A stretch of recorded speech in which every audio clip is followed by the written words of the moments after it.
Monsieur le Président, Madame la Ministre, mes chers collègues, tout d'abord, nous tenons à saluer l'initiative du groupe Nouvelle Gauche pour cette proposition de loi. Nous avons bien sûr des désaccords sur beaucoup de points. Il nous semble que le texte ne va malheureusement pas assez loin dans ses propositions pour que puissent être repensés en profondeur, de manière moderne et novatrice, les rapports de gouvernance dans l'entreprise. Mais cette proposition a le grand mérite de permettre un vrai débat en séance sur l'entreprise, son rôle dans la société, son potentiel économique, social, démocratique et environnemental. En effet, pour la France insoumise, l'entreprise, c'est avant tout un collectif de travail humain qui est doté d'un objet social et qui génère, au sein d'un environnement local, national et international, une activité productrice de richesse. C'est un collectif de travail. Ce sont, de notre point de vue, des salariés qui vendent leur force de travail en échange d'une rémunération et qui coopèrent pour produire des biens et des services. Le travail, pour nous, n'est pas une fin en soi. C'est un moyen de subsistance matérielle, mais aussi une réalisation de soi à travers l'œuvre, matérielle ou immatérielle, qui est produite. C'est un objet social, d'une part parce que l'entreprise est faite d'une combinaison de relations sociales. On ne travaille jamais vraiment seul dans son coin. Tout ce qui permet notre travail individuel a été pensé et produit par d'autres. C'est un objet social parce que l'entreprise doit s'imposer en interne de respecter les droits des personnes qui y travaillent, leurs conditions de travail, leur rémunération. Et c'est d'autre part un objet social parce qu'elle doit être gérée avec, pour ligne directrice, la poursuite des intérêts matériels, humains, environnementaux de ses salariés, de celles et ceux qui en dépendent directement ou indirectement, des sous-traitants, sous-traitantes, créanciers et créancières, et de celles et ceux qui en bénéficient, en disposent, les clients, les usagers, la société dans son ensemble. Ainsi, dans notre vision émancipatrice et éco-socialiste, l'entreprise, avant d'organiser une économie de biens, structure un ensemble d'individus qui partagent une communauté d'intérêts, la réalisation du projet, l'intérêt général humain, mais qui ont également des positions de pouvoir, de contrôle différentes et inégales. Le contrat de travail, rappelons-le, est un contrat de subordination qui sanctionne une forme d'exploitation. S'il doit y avoir du respect, s'il peut y avoir de la convivialité et même des amitiés entre les uns et les autres, le patron, la patronne et le salarié n'ont pas une position d'égalité. C'est pourquoi le rôle de la loi est de mettre en place des règles à même de permettre la concrétisation des intérêts communs et également l'égalisation des rapports de force intrinsèques à cette relation. On le sait, on l'a encore vu ces derniers jours, ces dernières semaines avec le scandale Lactalis. Quand le rôle social de l'entreprise est perdu de vue, l'avidité de quelques-uns et quelques-unes conduit à l'exploitation des personnes fournissant le travail essentiel, les producteurs et productrices de lait par exemple, et à de graves conséquences sanitaires pour les usagers et les usagères, ici notamment les enfants en première ligne. On parle d'un leader mondial dans son activité, dont les pratiques opaques apparaissent aujourd'hui au grand jour, et il est à craindre que les enquêtes révéleront l'ampleur encore plus importante de ces pratiques douteuses. L'objet social et environnemental doit donc impérativement être l'armature de l'activité entrepreneuriale. Il s'agit pour les législateurs et législatrices que nous sommes de créer à l'intérieur et à l'extérieur de l'entreprise un environnement régulé et transparent qui favorise la confiance de tous et toutes dans ce projet d'entreprise.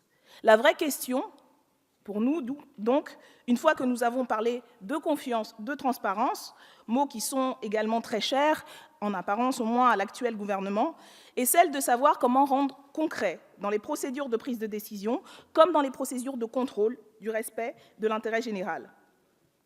Pour la France insoumise, une des conditions de la confiance, c'est par exemple la conviction partagée que tous et toutes travaillent à un projet commun au service de l'intérêt général. Cela suppose par exemple la codécision et non la codétermination telle que c'est formulé dans cette proposition de loi, dont les contours nous semblent encore trop flous. Jean Jaurès disait que la grande révolution de 1789 a rendu les Français rois dans la cité et les a laissés serfs dans l'entreprise. La codécision au sein d'une entreprise permettrait donc aux salariés de voter sur les décisions importantes engageant leur avenir. Dans notre programme « L'avenir en commun », nous proposons ainsi plusieurs mesures pour instaurer cette nouvelle citoyenneté d'entreprise qui serait véritablement pleine et entière. Accorder par exemple des nouveaux droits de contrôle aux comités d'entreprise sur les finances de leur de leur société. Instaurer le droit pour les salariés à un vote de défiance à l'égard des dirigeants et dirigeantes ou des projets stratégiques. Renforcer le pouvoir d'intervention de ces mêmes salariés contre les licenciements économiques par un droit de veto suspensif des comités d'entreprise. La codécision implique également de valoriser les actionnaires pour leurs investissements réels dans l'entreprise. Cela suppose de moduler le droit de vote de ces actionnaires par principe et non de manière facultative à un certain degré de temps, mais aussi à un critère de présence dans l'entreprise. L'actionnariat, de notre point de vue, ne peut pas être un jeu de Monopoly désincarné. La confiance au sein de l'entreprise, c'est également, par exemple, un écart maximum de revenus de 1 à 20. Selon une étude de l'agence Bloomberg, qui est loin d'être un groupuscule gauchiste, en 2017, en France, un patron 440 a gagné 70 fois plus qu'un salarié ou une salariée, alors qu'elle ou il empoche en moyenne 2,3 millions d'euros par an. Le salarié ou la salariée, lui, elle, gagne 32 973 euros. Quant aux dirigeants et aux dirigeantes des 120 plus grandes entreprises françaises, le SBF 120, il leur suffit de moins de 3 jours pour toucher près de 30 000 euros. L'an passé, leur rémunération a été en moyenne 132 fois plus importante que celle de leurs salariés. Et depuis le 3 janvier, selon le calcul de la Tribune, s'inspirant d'un think tank britannique, elles et ils ont théoriquement touché déjà plus que le salaire moyen en France. De telles disparités sont objectivement, économiquement et moralement injustifiables. La confiance dans l'entreprise ne peut pas non plus être atteinte sans exigence de transparence. Et la transparence, c'est une vraie politique de lutte contre l'évasion fiscale et la soi-disant optimisation fiscale. Ces pratiques, que nous qualifions très sérieusement de pratiques de voyous, est une appropriation indue de la richesse collective dont sont victimes les salariés qui produisent cette richesse, mais la société entière également. Chaque année, l'évasion fiscale prive les États de milliards d'euros, en France jusqu'à 80 milliards, qui seraient pourtant bien utiles pour assurer les services publics, notamment dans le secteur de la santé, par exemple. C'est ce qu'a dénoncé il y a quelques mois l'ONG Oxfam, qui a diffusé une vidéo que je vous invite à visionner, dans laquelle on voit des braqueurs s'en prendre à un hôpital. Les hommes masqués retirent brutalement les perfusions, arrachent les machines avant de repartir. Ces hommes représentent les entreprises qui payent moins d'impôts. Selon l'ONG, 89,5 milliards d'euros sont ainsi perdus chaque année par les pays, notamment les plus pauvres, alors qu'un tiers de cette somme permettrait de sauver 8 millions de vies. Sur ce sujet, les mesures proposées par la Nouvelle Gauche nous semblent quelque peu insuffisantes face à l'ampleur des pratiques. Malgré tout, leur adoption donnerait un signal politique salutaire, alors que jusque-là, le gouvernement et sa majorité ont été bien plus prompts à précariser les travailleurs, stigmatiser les chômeurs, qu'à punir les patrons voyous. On le voit, il n'y a ni phobie ni mépris de l'entreprise à la France insoumise. Au contraire, le collectif de travail et de production qu'est l'entreprise doit pour nous irriguer la société tout entière. Une entreprise démocratique et juste fertilise une société juste et démocratique. Oui, encore une fois, l'entreprise est un collectif humain qui a un impact sur son environnement économique, social, politique et environnemental. L'entreprise démocratique, c'est la démocratie hors et dans l'entreprise. C'est une condition nécessaire de la vraie démocratie pour tous et toutes. Ce n'est pas un ruissellement qui, au lieu de corriger les déséquilibres entre les différentes parties, les accentue au profit de personnes déjà toujours en position de force.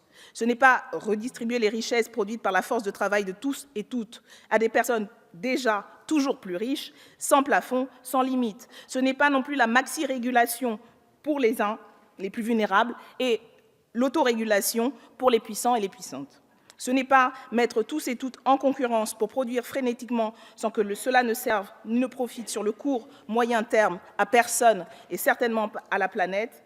Pour nous, l'entreprise de demain, c'est celle qui crée des rapports de force constructifs pour tous et toutes et finalement au service de la société, de la planète pour tous et toutes.